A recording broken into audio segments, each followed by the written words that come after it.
Hey everyone, Harry here to talk about Walt Nauta, Trump's co-defendant in the Mar-a-Lago case.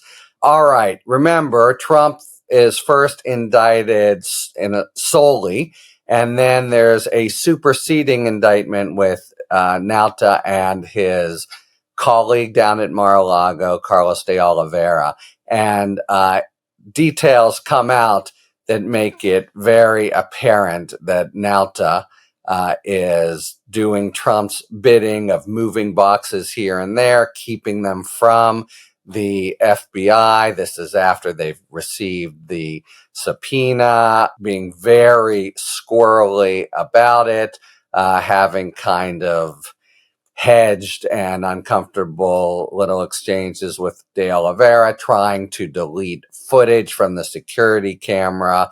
At one point, he was scheduled to go with Trump the next day, and instead he changes his plans and stays in Palm Beach and moves things all around. He is pretty clearly there's ample evidence to say he's a co-conspirator for what? For obstructing justice by trying to hide evidence that had been the subject of a subpoena and other things as well, including false statements. He, initially goes up to the Washington and lies blatantly, says he doesn't know this, he doesn't know that, has no sense of what the box is, where the box is, hasn't seen the boxes, etc.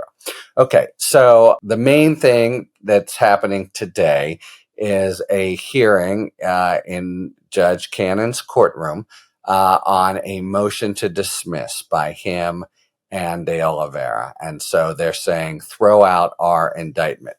Now, I think I'll give you the straight legal analysis, and then we'll have to do the overlay, like, a whole different, color and kaleidoscope because we're in Judge Cannon's courtroom. The straightforward legal analysis, as they say in New York, I have that on my mind because Trump is going to trial there on Monday. Forget about it. There's no chance that he should win a motion to dismiss. The arguments he's made are basically, his main sort of trump card, if you will, is saying, well, he didn't know that what these boxes were. He didn't know there were classified materials in there. First, he doesn't have to know for the charge of obstruction that they're classified materials. He just has to know that they're being, sought by the government. But most important, it's a fact question for the jury, right? I mean, there's ample evidence from which a jury could conclude beyond a reasonable doubt that he does know. And that's why we have jurors, to resolve factual disputes, and his bare assertions at this stage that you have to release it because he didn't know just don't cut it at all. That's what the jury system is for, period, full stop. And now part two, Judge Cannon rules. So we're going to see, does she bite? There's really, even the worst arguments of Trump, even when has been forced, including recently, to reverse ground and rule against Trump, she's still, when it comes to oral argument, seems very interested and solicitous. So it would be in character for her. For most judges, what I just said would be almost what it would take in real time to say denied. But we may see all kinds of interest on her part. We almost certainly, her other MO, she doesn't rule. She, asks a few questions or just hears from the lawyers and then goes back and takes sometimes 2-3 months for very, very simple motions. The rules in Judge Cannon's courtroom is, notwithstanding the clear meritlessness of a motion to dismiss here, you may see her taking it seriously and breathing hope into DeOlivera and Nauta, and of course, kind of holding up everything while she decides if they are in the case or not. So that's what happens in the good Judge Cannon's courtroom, and will she give indications? How will the government handle it? They have been more, this is just an argument, right? It's an argument on the papers. It's not a evidentiary hearing, and they've gotten more and more forceful. And I think this would be a clear example, say, if she dismissed it, where they would take it up, and they could take it up and say, as a matter of law, it's ludicrous and certainly wrong to say, no, a reasonable juror couldn't find him guilty.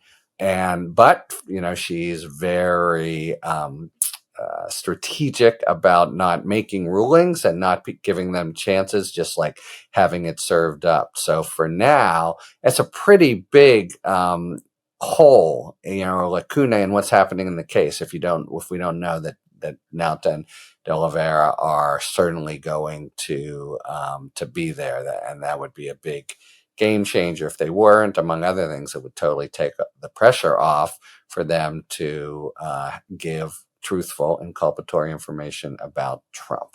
So that's the hearing, and we may well see head-scratching questions from Cannon, where she seems to be giving this theory that wouldn't get out of the box with almost any other judge credence. Second, by the way, so Nauta, as I mentioned, when he first came up to Washington and spoke with agents, lied, and in fact, it's one of the counts against him. So he's moved on the main obstruction count, saying he didn't know it was classified documents. That wouldn't give him a pass on other charges, and so there's no way that the case is fully going away against him unless Cannon goes completely rogue. But his lawyer released materials from that first, just selective materials from his discussions with the FBI at first. By the way, this is just my strong experience, and just for you to know, take it for what it's worth. But I just say it because it's a fact. It's not because I'm on Team DOJ. When things come out, it's almost always the defense that has put them out, even though notwithstanding that Trump and others will rail about DOJ leaks, etc. They come from the defense side. Here, they expressly came from the defense side. You have and what you have is parts of the transcript where it looks as if, or you can make an argument that the FBI is trying to, push him into admitting he lied, and into it is pretty like old school pedestrian FBI textbook questioning. We just want to get your side of the story. Sometimes powerful people can mislead people, that kind of thing.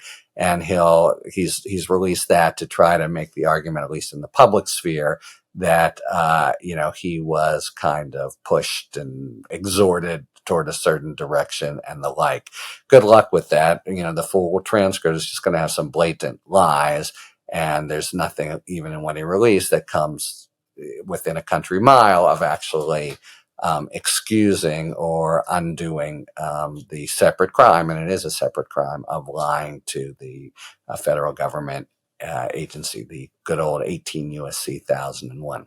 Okay, so he's got nothing, but there'll be a hearing today, and you can never discount where Cannon might be going, and she'll could well ask questions that would, in another courtroom, make you say, what? Is the judge actually taking this seriously?